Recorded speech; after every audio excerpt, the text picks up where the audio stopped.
আজকে আমার দুপুরের খাবারে প্রথমেই ছিল পোলাওয়ের সাথে চিংড়ি মাছের ভুনা। আর পোলাও দিয়ে চিংড়ি মাছ ভুনা খেতে অনেক বেশি মজা লাগে।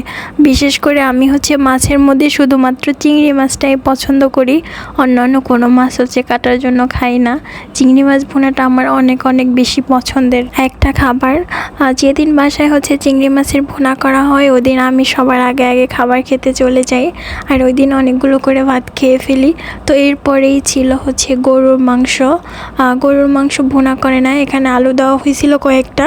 আর গরুর মাংসের মধ্যে আলু দিলে গরুর মাংসের টেস্টটাই অন্যরকম লাগে, আমার কাছে অনেক বেশি ভালো লাগে। আমার কাছে গরুর মাংস রান্না করলে গরুর মাংসের ঝোল আর আলুটাই সব থেকে বেশি মজা লাগে মাংসের থেকে।